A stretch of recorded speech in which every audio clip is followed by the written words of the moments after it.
गठबंधन बिहार में इसी अति महत्वाकांक्षा को दिखाते हुए जब वहां पर सीएम के उम्मीदवार खुद ही कह रहे थे 18 तारीख को बिहार में मुख्यमंत्री पद का शपथ लूंगा।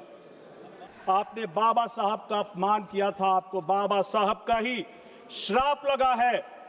आप इसी कारण उत्तर प्रदेश और दिल्ली के बाद बिहार में भी सिंगल डिजिट में आ गए हैं। एक वक्त की सिंगल लार्जेस्ट पार्टी आज बिहार में।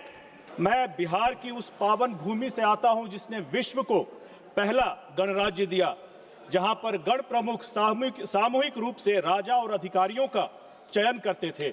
उसी गौरवशाली परंपरा को आगे बढ़ाते हुए अध्यक्ष महोदय, बिहार की जागरूक जनता ने, लगभग 7 करोड़ मतदाताओं ने बिहार विधानसभा के लोकतंत्र के इस महापर्व पर बढ़ चढ़कर हिस्सा लिया और अपना मुख्यमंत्री और सरकार चुना। बिहार की जनता द्वारा दिए गए इस जनादेश का सम्मान करते हुए हमारी एनडीए की सरकार हर संभव प्रयास करेगी कि बिहार के विकास को नए आयाम तक पहुंचाया जाए। एक विकसित बिहार बनाने के निर्माण हेतु हमारा गठबंधन पूरी तरह एकजुट और संकल्प के साथ काम करेगा।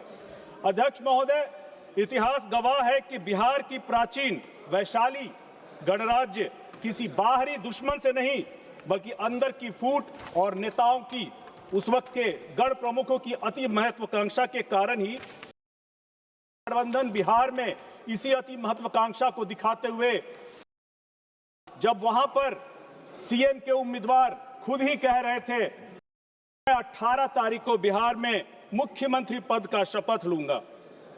अध्यक्ष महोदय, ये कमाल की बात है कि संविधान के रचयिता डॉक्टर बाबा साहेब अंबेडकर, जिनकी कलम से संविधान निकला, चुनाव का नियम कानून निकला, दलितों पिछड़ों महिलाओं का अधिकार निकला, उन्हीं बाबा साहब के 1952 और 54 में उनका चुनाव नहीं निकला, क्योंकि संविधान बनाने वाले को कांग्रेस के षड्यंत्र के कारण संविधान से सदन से बाहर रखने का षड्यंत्र किया गया, शारीरिक रूप से और तस्वीरों के माध्यम से।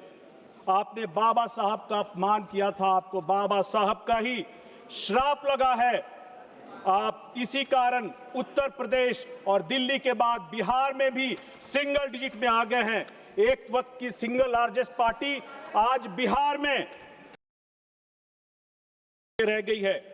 चुनाव सुधारों पर चर्चा करते हुए अध्यक्ष महोदय, मैं भारतीय लोकतंत्र की एक काली सच्चाई के बारे में आपका ध्यान दिलाना चाहता हूं। बूथ कैप्चरिंग जो स्वतंत्र भारत के दूसरे चुनाव 1957 में ही कांग्रेस के द्वारा एक संगठित बूथ कैप्चरिंग करके इस कुप्रथा की शुरुआत की गई थी।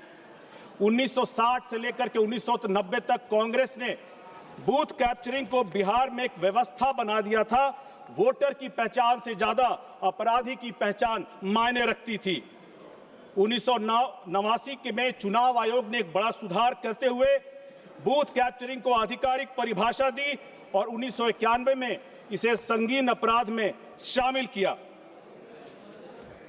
1975 में जब इलाहाबाद हाई कोर्ट ने श्रीमती इंदिरा गांधी को भ्रष्ट आचरण का दोषी ठहराते हुए उनके चुनाव को अमान्य किया था और चुनाव लड़ने पर प्रतिबंध लगाए थे, तब कांग्रेस ने लोकतंत्र का सम्मान नहीं बल्कि अपनी सत्ता बचाने के लिए आपातकाल लगाकर सीधे के सीधे लोकतंत्र की ही चोरी कर ली थी। अध्यक्ष महोदय, मैं 1990 के उस जंगल राज के दौर का गवाह हूं जब बिहार में बैलेट से नहीं बुलेट से नतीजे तय किए जाते थे। आज की पीढ़ी को जानना चाहिए, जहां मतदाता की आवाज बंदूक की आवाज से दबा दी जाती थी, जहां कांग्रेस ने अपने समय में बूथ कैप्चरिंग को व्यवस्था बनाया था, वहां राजद के जंगल राज में मतदान को एक जबरन व्यवस्था बना दिया गया था। लोकतंत्र का मंच नहीं, मतदान केंद्र लोकतंत्र का मंच नहीं, अपराधियों का नियंत्रण कक्ष में बदल दिए जाते थे। जहां आप या तो बूथ लूट ले या तो फिर बैलेट पेपर लूट ले और नहीं तो पूरा का पूरा आप बक्सा ही बदल दीजिए।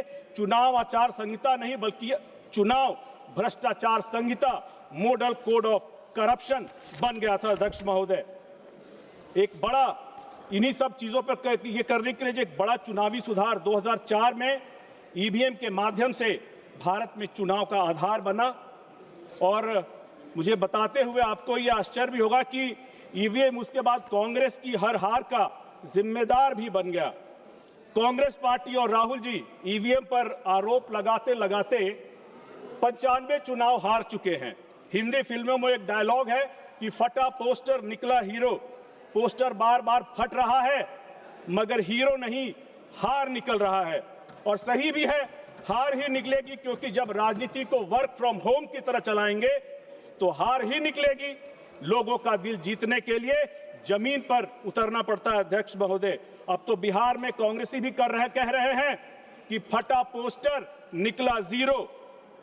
माफ कीजिएगा अध्यक्ष महोदय, बिहार कांग्रेस ईवीएम पर 94 बार हार का आरोप लगाती है।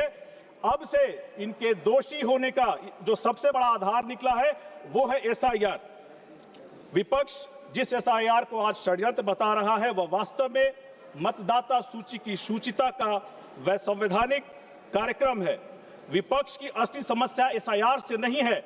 समस्या यह है कि एसआईआर से पहली बार वोट बैंक की राजनीति के नकली खंभे उखड़ गए हैं और लोकतंत्र में वही वोट रह गए हैं जो कि वैध हैं। अध्यक्ष महोदय, जो लोग एसआईआर पर सवाल उठा रहे हैं उन्हें समझना चाहिए कि यह कोई जल्दीबाजी का काम नहीं, लगभग 3 महीने का विस्तृत प्रक्रिया थी। समस्या अध्यक्ष महोदय मशीन में नहीं है, प्रक्रिया में नहीं है, मानसिकता में है। पूरे देश ने देखा था जब बिहार के नेता प्रतिपक्ष ने सरेआम प्रेस कॉन्फ्रेंस करते हुए अपना नकली ईपिक नंबर दिखाया था और तब चुनाव आयोग ने सही वोटर कार्ड सामने लाकर के यह स्पष्ट कर दिया था कि नेता प्रतिपक्ष बिहार में 2-2 वोटर आईडी कार्ड रखते हैं। जब वीआईपी नेताओं के साथ ऐसी गड़बड़ी मिल सकती है तो इसीलिए अध्यक्ष महोदय ये एसआईआर जरूरी हो जाता है। जब वोटर लिस्ट शुद्ध होता है तब राजनीति की अगली असली ताकत उजागर होती है। अध्यक्ष महोदय, बिहार विधानसभा चुनाव से पहले बिहार में एक पार्टी बिल्कुल अपना आचरण और व्यवहार एक नव सामंतवादी पार्टी की तरह कर रही थी और एक ऐसी पृष्ठभूमि तैयार की जा रही थी और खुलेआम संकेत दिए जा रहे थे कि अगर उनकी सरकार बनेगी तो बिहार में जनता का नहीं एक विशेष सामाजिक वर्ग का नियंत्रण स्थापित होगा। आपने गाने भी सुने होंगे, तेजस्वी सरकार बनतो तो बीप बीप बीप रंगदार बनतो। एसआईआर से पहले बिहार में गरीब, पिछड़े, वंचित और दलितों के मतदाताओं को इन नव सामंतवादी का इतना दबाव था कि उन्हें साफ साफ कहा जाता था कि अगर तुम वोट करोगे तुम्हारे वोट का कोई फायदा नहीं होगा, क्योंकि हमारा फर्जी वोट इतना है कि तुम्हारे वोट का फायदा नहीं होगा। उन्हें कई जगह बूथ पर नहीं पहुंचने दिया जाता था और उन्हें भी लगता था कि हमारा जो वोट है वो महत्वहीन है।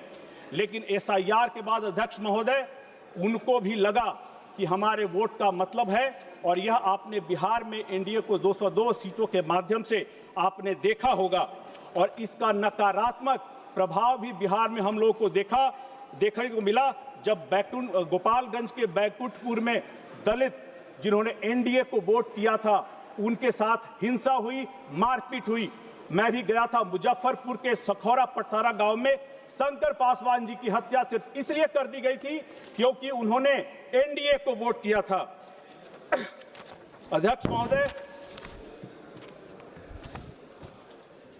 इस देश को और इस सदन को यह स्पष्ट समझना चाहिए, मैं अपनी बात खत्म करूंगा मैम, कि जब हम इलेक्टोरल रिफॉर्म्स की बात करते हैं तो बड़ा सुधार यही है कि वोट देने का अधिकार केवल और केवल वैध और पात्र भारतीय नागरिक का होना चाहिए। यदि मतदाता सूची में अवैध नाम रहेंगे और चुनाव प्रक्रिया विकृत होगी तो लोकतंत्र की असली ताकत असही मतदाता कमजोर पड़ेगा। चुनाव सुधार, विशेषकर एसआईआर जैसी पहल भारत के लोकतंत्र की रक्षा के लिए अनिवार्य है। मैं इस चुनावी सुधारों और एसआईआर जैसी प्रक्रिया का हमारी पार्टी की तरफ से पूर्ण समर्थन करता हूं और मुझे अपनी बात रखने का आपने अवसर दिया, उसके लिए आपका बहुत बहुत आभार।